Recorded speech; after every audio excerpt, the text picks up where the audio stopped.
उड़ने वाले होंगे। धन्य है महाराज दशरथ। कथा यहां से आरंभ होती है कि भगवान चित्रकूट पहुंच गए हैं। निषाद राज गुहू प्रभु को छोड़ करके अपने गांव की तरफ आए हैं। सुमंत एक खेत की मेड़ पर बैठे हैं। घोड़े चित्रकूट की तरफ देख करके हिने ना रहे हैं, रो रहे हैं। ये सब दृश्य गुहू ने देखा तो आंखें भर आई और रो पड़ा और सोचने लगा, जिस राम के विरह में इन जानवरों की ये स्थिति है, पशुओं की ये स्थिति है, तो अवध के लोगों की क्या स्थिति होगी। कवितावली में गोस्वामी जी ने अवध के लोगों की चर्चा की है। गोस्वामी तुलसीदास जी का अंतिम ग्रंथ कवितावली है। हाथ में लग जाए तो इसको आप पढ़ लीजिएगा। गोस्वामी तुलसीदास जी महाराज 126 साल इस धरती पर रहे। 80 वर्ष की उम्र में उन्होंने रामायण की रचना करी और 125 वर्ष की उम्र में उन्होंने कवितावली लिखी है। जिनके प्रिय न राम वैदेही, ये सब छंद कवितावली के हैं। वहीं की थोड़ी सी मैं आपको जिक्र कर रहा हूं। मैया कौशल्या सरयू नहा करके आई थी। उन्होंने एक पथिक को जाते हुए देखा। हमारी देसी भाषा में उसको फेरुआ कहते हैं। पहले शहर नहीं होते थे, सब ग्रामीण ही इलाका होता था। बेचने वाला सामान लोग गांवों में लेके जाते थे। उस समय वाहन नहीं थे तो पैदल लेके जाते थे। फिर बैलगाड़ियां हुई तो बैलगाड़ियों में सब बर्तन भाड़े, सब बाजार की चीजें सब गांवों में मिलती थी। यहां तक कि खाने पीने की चीज भी सेठ लोग गांवों में ही बेचने को जाते थे। जो बड़े गांव थे वहां पर हाट लगाई जाती थी। वो आपने भी सुना होगा, हाट बाजार गांवों में लगता था। तो कोई व्यक्ति, कोई व्यापारी था, सामान बेच के लौट रहा था। वो पथिक माता कौशला ने पूछा, भैया तुम कहां जा रहे हो? तो उसने कहा, मां मैं चित्रकूट की तरफ जा रहा हूं। जैसे उसने चित्रकूट का नाम लिया, मां कौशल्या रो पड़ी। मां कौशल्या ने कहा, भैया कहीं चित्रकूट में तुम्हें मेरा राम मिल जाए।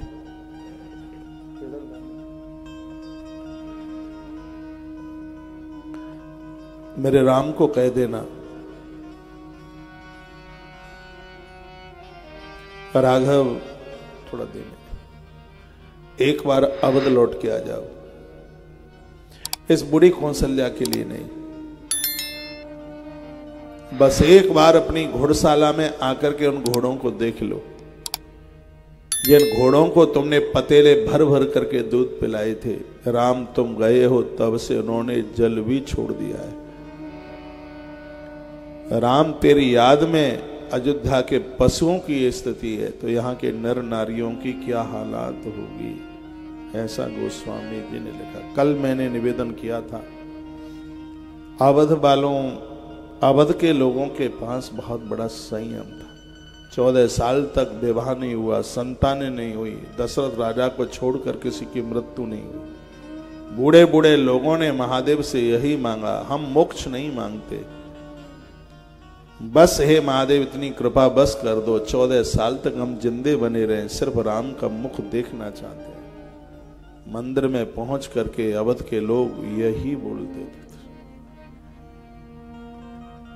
आज सुमंत खेत की मेड़ पर बैठे हुए ऐसे रो रहे हैं, ऐसे दुख हो रहा है जैसे कोई वड़िक व्यापारी धन लेकर के गया हो व्यापार करने के लिए। गोस्वामी जी ने शब्द लिखे हैं जो मैं आपको बोल रहा हूं। वो कोई धन कमाने के लिए, प्रॉफिट के लिए गया हो, प्रॉफिट तो हुआ ना हो, मूल धन गवा दिया हो। सुमंत की बिल्कुल यही स्थिति हो रही। प्रॉफिट, फायदा तो यह कमाने के लिए गए थे कि राम यश पालूंगा। राजा ने कहा था कि ले जाना, शाम तक वापस ले आना, मुझे यश मिलेगा, राजा मेरी बहुत बड़ाई करेंगे। वो यश तो मिल नहीं पाया। मूल धन राम को गवा करके सुमंत आ गए। रात के समय में श्री सुमंत जी ने अवध में प्रवेश किया। अयोध्या के लोग तो सोए ही नहीं थे। घोड़ों की रथ की आवाज, खटपटाट की आवाज सुनी। सब लोगों ने रथ आकर के घेर लिया। सब पूछने लगे, काका प्रभु का है। उस समय भी प्रभु से राम जी को कोई तू तू करके बोलता नहीं था। राम का इतना आदर था। छोटे छोटे बच्चे भी दौड़ते हुए आए रात को, सब पूछ रहे हैं।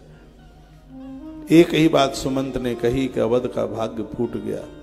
राम आगे चले गए, वो वापस नहीं आए। सीधे श्री सुमंत जी माता कौशल्या के भवन की तरफ गए, क्योंकि राम के वनवास होते ही प्रभु राम के पिता महाराज दशरथ कैकेयी के कोप भवन से सीधे माता कौशल्या के भवन में चले गए और वहीं पर पहुंचना हुआ महाराज का चरणों में प्रणाम किया। भयउ कोलाहल अवध अति सुनिंद्र पर राउर सोर। जब श्री सुमंतन ने प्रणाम किया चरणों में और महाराज ने यह पूछ लिया राम कहाँ है, तो रोते हुए सुमंत ने कहा मैं बहुत अभागा हूं कि ऐसा संदेश मैं आपको दे रहा हूं। हे दाता, हे नाथ, प्रभु राम वन के लिए चले गए आगे और वह वापस नहीं आए। इतने शब्द सुनते ही छाती पीट पीट करके महाराज दशरथ ने विलाप किया। उस समय माता कौशल्या ने बहुत समझाया था, धीरज धरिए तो पायु पारू, नाही तो बूढ़िए सब परिवारू। ज्ञान का प्रतीक है कौशल्या। कौशल्या इसलिए जीवित बनी रही। कौशल्या को कल भी मैंने बोला है कि वो ज्ञान का प्रतीक है। कौशल्या माता को बहुत बड़ी समझदारी थी। भगवान प्रभु ने अपने जन्म में ही उनको अपना दिखरावा माते ही प्रभु मैया को अपना दिव्य रूप भगवान प्रभु श्री राम जी ने दिखा रखा था। वो समझती थी कि ईश्वर है, परमात्मा है। आज रो पड़े महाराज अवधेश दशरथ। भक्त चरित्र यहीं से प्रकट होता है। और महाराज दशरथ ने कहा कि देवी अब मैं बच नहीं पाऊंगा, क्योंकि तापस अंध सांप सुधि आई। मुझसे गलती हुई है, मुझसे एक ब्राह्मण बालक की हत्या हुई है। श्रवण कुमार की हत्या के बारे में महाराज ने बताया और कहा कि वो हत्या मेरी आंखों के सामने चक्कर लगा रही है। ये कथा कहती है हमने अच्छा किया या बुरा किया है कि मृत्यु के समय पर वो पूरा दृश्य हमारी आंखों के सामने आता है। जवानी में जोश में होश गवा बैठते हैं, गलतियां कर बैठते हैं। पाप ने राम के बाप को नहीं छोड़ा तो पाप हमें और आपको कैसे छोड़ देगा। इसलिए बड़ी समझदारी के साथ जीवन जी